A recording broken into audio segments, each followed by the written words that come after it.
ಸ್ನೇಹಿತರೆ ನಮಸ್ಕಾರ. ಇದೀಗ ತಾನೇ ಬಂದಿರುವ ಎರಡು ಮುಖ್ಯವಾದ ಮಾಹಿತಿ. ಗೃಹಲಕ್ಷ್ಮಿ ಯೋಜನೆಯಲ್ಲಿ ಎರಡು ದೊಡ್ಡ ಬದಲಾವಣೆ ಮಾಡಲು ಮುಂದಾದ ಸರ್ಕಾರ. ಈ ಒಂದು ಬದಲಾವಣೆಯಿಂದ ಪ್ರತಿ ತಿಂಗಳು ಮಹಿಳೆಯರ ಖಾತೆಗೆ ಇನ್ನು ಮುಂದೆ ಸರಿಯಾದ ಸಮಯಕ್ಕೆ 2,000 ರೂಪಾಯಿ ಜಮವಾಗುತ್ತೆ. ಏನಿದು ಮಾಹಿತಿ ಎಂಬುದನ್ನ ವಿಡಿಯೋದಲ್ಲಿ ಪೂರ್ತಿಯಾಗಿ ನೋಡೋಣ. ವಿಡಿಯೋ ಶುರು ಮಾಡೋಕ್ಕಿಂತ ಮೊದಲು ನೀವು ನಮ್ಮ ಚಾನಲ್ಗೆ ಮೊದಲು ಬಾರಿ ಭೇಟಿ ಕೊಡ್ತಾ ಇದ್ರೆ ಕೆಳಗೆ ಕಾಣುವ ಸಬ್ಸ್ಕ್ರೈಬ್ ಬಟನ್ ಮೇಲೆ ಕ್ಲಿಕ್ ಮಾಡಿ, ಪಕ್ಕದಲ್ಲಿ ಗಂಟೆ ಕಾಣಿಸುತ್ತೆ ಸ್ನೇಹಿತರೆ, ಅದು ಕೂಡ ಒತ್ತಿದ್ರೆ ಕರ್ನಾಟಕದ ಮುಖ್ಯವಾದ ಸುದ್ದಿಗಳು ನಿಮಗೆ ಮೊದಲು ಸಿಗುತ್ತವೆ. ಈ ಒಂದು ವಿಡಿಯೋಗೆ ಲೈಕ್ ಮಾಡಿ, ವಿಡಿಯೋ ಪೂರ್ತಿಯಾಗಿ ನೋಡಿ. ಹೌದು ಸ್ನೇಹಿತರೆ, ಈಗ ರಾಜ್ಯದಲ್ಲಿ ಕಾಂಗ್ರೆಸ್ ಸರ್ಕಾರವು ನುಡಿದಂತೆ 5 ಗ್ಯಾರಂಟಿ ಯೋಜನೆಗಳನ್ನು ಜಾರಿಗೆ ಮಾಡಿ ತೋರಿಸಿದೆ. ಮಹಿಳೆಯರಿಗಂತೂ ಗೃಹಲಕ್ಷ್ಮಿ ಮತ್ತು ಉಚಿತ ಬಸ್ ಯೋಜನೆ ಜಾರಿಗೆ ಮಾಡಿ ತುಂಬಾನೇ ಸಹಾಯ ಮಾಡಿದೆ. ಆದರೆ ಸ್ನೇಹಿತರೆ, ಈಗ ಗೃಹಲಕ್ಷ್ಮಿ ಯೋಜನೆ 2,000 ರೂಪಾಯಿ ಹಣವು ಮಹಿಳೆಯರ ಬ್ಯಾಂಕ್ ಖಾತೆಗೆ ಜಮವಾದರೂ ಕೂಡ ಕೈಗೆ ಸಿಗುತ್ತಿಲ್ಲ ಎನ್ನುವ ದೂರುಗಳು ಕೇಳಿ ಬಂದಿವೆ. ಹೌದು, ಒಂದು ಕಡೆಯಲ್ಲಿ ಗೃಹಲಕ್ಷ್ಮಿ ಯೋಜನೆಗಳಿಂದ ಇಂದು ಮಹಿಳೆಯರು ತಮಗೆ ಬೇಕಾಗಿರುವ ಅಗತ್ಯ ವಸ್ತುಗಳನ್ನ ಖರೀದಿಸಿದ್ದಾರೆ.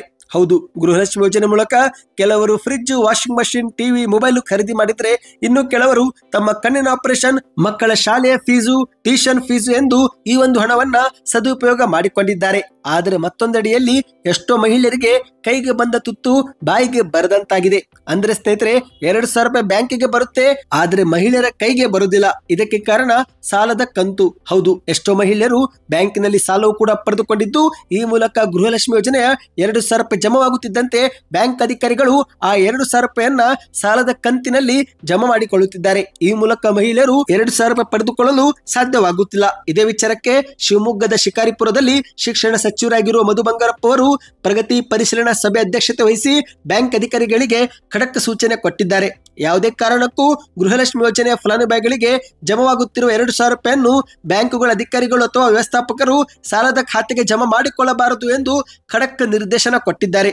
ಈ ಮೂಲಕ ಇನ್ನು ಮುಂದೆ ಮಹಿಳೆಯರು 2,000 ರೂಪಾಯಿಯನ್ನ ವಿಡ್ರಾ ಮಾಡಿಕೊಳ್ಳಬಹುದಾಗಿದೆ. ಇನ್ನು ಎರಡನೇ ಮುಖ್ಯವಾದ ಮಾಹಿತಿ ಏನೆಂದರೆ ಸ್ನೇಹಿತರೆ, ಇಷ್ಟು ದಿನ ಗೃಹಲಕ್ಷ್ಮಿ ಯೋಜನೆ ಹಣ ಜಮಾ ಮಾಡಬೇಕಂದ್ರೆ ಹಲವು ಸಮಸ್ಯೆಗಳನ್ನ ಎದುರಿಸಬೇಕಾಗಿರುತ್ತಿತ್ತು. ಹೌದು, ಕೆಲವೊಮ್ಮೆ ತಾಂತ್ರಿಕ ಸಮಸ್ಯೆಯಿಂದ ಹಣ ಜಮಾ ಮಾಡುವುದು ವಿಳಂಬವಾದರೆ, ಇನ್ನು ಕೆಲವೊಮ್ಮೆ ಸರ್ವರ್ ಡೌನ್ ಅಥವಾ ಇತರೆ ಕಾರಣಗಳಿಂದ ಹಣ ಜಮಾ ಮಾಡಲು ಸರ್ಕಾರಕ್ಕೆ ಸಾಧ್ಯವಾಗುತ್ತಿರಲಿಲ್ಲ.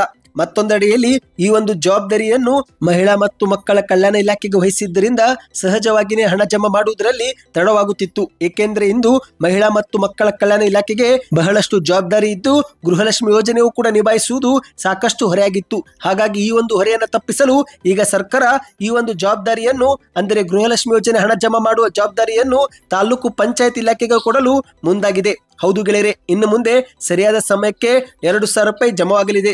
ಏಕೆಂದ್ರೆ ಇನ್ನು ಮುಂದೆ ರಾಜ್ಯ ಸರ್ಕಾರ ರಾಜ್ಯ ಕಾರ್ಯದರ್ಶಿಯಿಂದ ತಾಲೂಕು ಪಂಚಾಯತಿಗೆ ಹಣ ಪಾವತಿ ಮಾಡಲಿದ್ದು, ನಂತರ ತಾಲೂಕು ಪಂಚಾಯತಿಯಿಂದ ಫಲಾನುಭವಿಗಳಿಗೆ ಹಣ ಜಮವಾಗಲಿದೆ ಸ್ನೇಹಿತರೆ.